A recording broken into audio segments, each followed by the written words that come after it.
Aku meninggal di pangkuan ibuku karena kelaparan dan berubah menjadi padi. Si Berudayang. Begini kisahnya.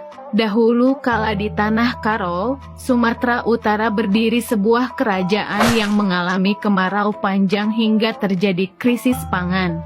Di kerajaan itu, terdapat anak yatim bernama Berudayang, yang tak lain adalah aku. Aku hidup dengan ibuku di sebuah kampung. Suatu hari, aku menangis di pangkuan ibuku karena menahan lapar.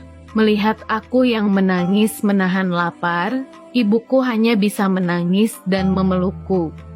Tanpa disadari, aku akhirnya meninggal dunia di pangkuan ibuku karena kelaparan akibat kemarau panjang. Kepergianku membuat ibuku semakin bertambah sedih. Ibuku pun lalu memutuskan mengakhiri hidupnya dengan terjun ke sungai yang dalam. Namun, tidak ada masyarakat yang tahu bahwa ibuku bunuh diri. Konon, ibuku tidak mati, melainkan berubah menjadi seekor ikan.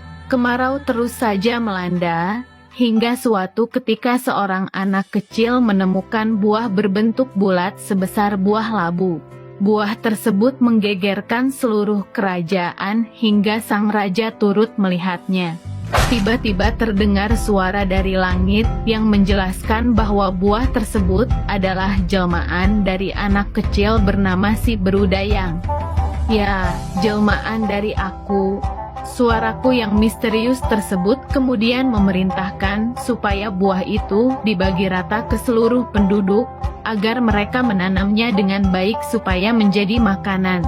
Tidak hanya itu, suara dari langit itu juga mengatakan bahwa aku sangat rindu dengan ibuku. Aku meminta untuk dipertemukan dengan ibuku yang menjelma menjadi ikan di sungai.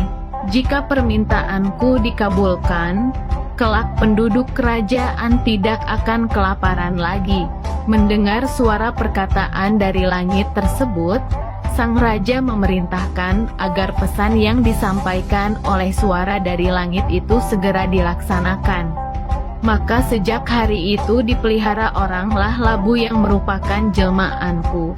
Suara gaib itu memerintahkan agar buah itu dipotong-potong dan ditanam ke tanah. Akhirnya, tak berapa lama kemudian hujan turun hingga tanah yang kering itu mendadak basah seketika. Setelah ditanam, 3 bulan kemudian, buah tersebut menguning dan siap untuk dipanen. Begitu dipanen, buah itu dijemur dan ditumbuk untuk dipisahkan kulit dengan isinya. Isi buah itu lantas dimasak.